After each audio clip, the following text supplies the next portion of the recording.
Pensa só, como é que uma pequena ilha de coral quase desconhecida do mundo, de repente se torna o ponto de ignição mais perigoso do planeta? Pois é.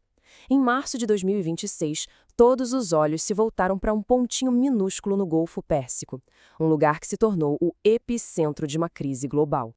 E tudo começou com essa declaração aqui, uma declaração bombástica do então presidente dos Estados Unidos, Donald Trump.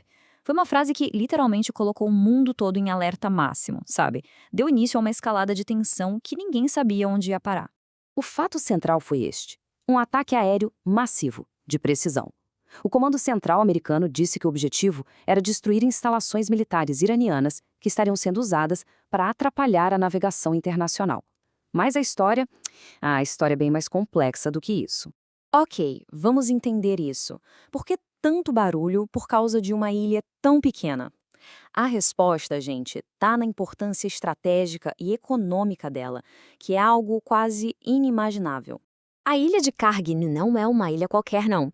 Ela é conhecida como a Ilha Proibida, por causa do acesso super restrito e do controle militar. Ela é, sem exagero, o coração que bombeia a economia do Irã. Quase toda a riqueza do país passa por esse pedacinho de terra. Agora, olha que impressionante a visualização dessa dependência. Esse gráfico mostra de um jeito que não deixa dúvida. Mais de 90% de todo o petróleo que o Irã vende para o mundo passa por Karg. É uma concentração de risco absurda. E aqui a gente entende o porquê. A geografia de Karg é simplesmente única. As águas profundas ao redor dela são uma anomalia na costa iraniana, o que permite que aqueles navios gigantes, os superpetroleiros, os chamados VLCCs, consigam atracar ali. Junta isso a uma rede enorme de oleodutos e uma capacidade de armazenamento colossal, e fica óbvio porque a ilha é simplesmente insubstituível para eles. E claro, depois do ataque, a situação não se acalmou. Muito pelo contrário. O que veio a seguir foi uma escalada militar perigosíssima e uma verdadeira guerra de narrativas.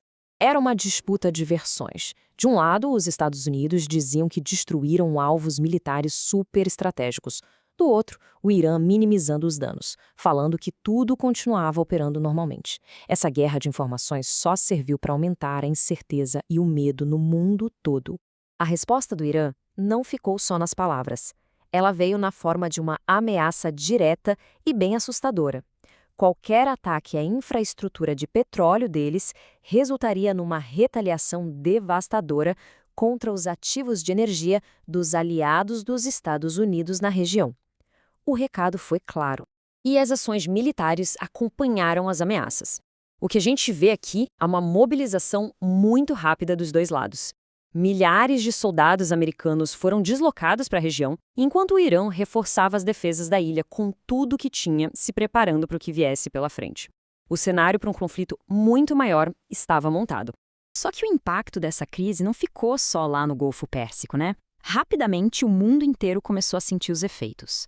E principalmente no bolso. Esse gráfico aqui revela o poder estratégico do Irã. Pensa bem, eles produzem só uns 3% do petróleo mundial, o que não é tanto, mas a localização deles, ali do lado do Estreito de Hormuz, por onde passa 20% de todo o petróleo do planeta, dá a eles um poder de bagunçar o coreto que é totalmente desproporcional. E aqui, o impacto vira algo bem concreto. Os analistas projetaram que uma interrupção mais longa no fornecimento a partir de Karg poderia levar a um aumento de até $30 no preço do barril. Para ter uma ideia, isso significaria um aumento imediato e bem doloroso no preço da gasolina na bomba. E daí para frente é um efeito cascata que afeta o custo do transporte, da comida, de praticamente tudo que a gente consome. E quem era o principal cliente do petróleo iraniano? A China. Portanto, o país mais exposto a essa crise. Uma paralisação em Karg ameaçava diretamente a segurança energética da segunda maior economia do mundo. Isso adicionava uma outra camada de complexidade geopolítica gigantesca na situação. Como os ataques aéreos não foram suficientes para mudar o comportamento do Irã, a crise entrou numa nova fase, e uma fase ainda mais perigosa. Então, o ponto crucial virou este. A pergunta que dominava as salas de guerra em Washington e as capitais do mundo era se os Estados Unidos iam dar o próximo passo, se iam fazer uma operação terrestre para tomar a ilha. E os riscos eram imensos. Os analistas alertavam para a possibilidade de um banho de sangue, de uma guerra regional generalizada, um colapso econômico e a fúria dos aliados na região, que seriam os primeiros a sofrer a retaliação do Irã. Até mesmo dentro do círculo mais próximo do presidente americano, existiam sérias dúvidas. Isso tudo nos leva ao que os estrategistas chamam de paradoxo de Kargin. O Irã não pode de jeito nenhum abrir mão da ilha porque ela é sua tábua de salvação econômica. Só que essa mesma importância super centralizada transforma a ilha em seu maior ponto fraco, sua maior vulnerabilidade, um alvo perfeito, um refém permanente.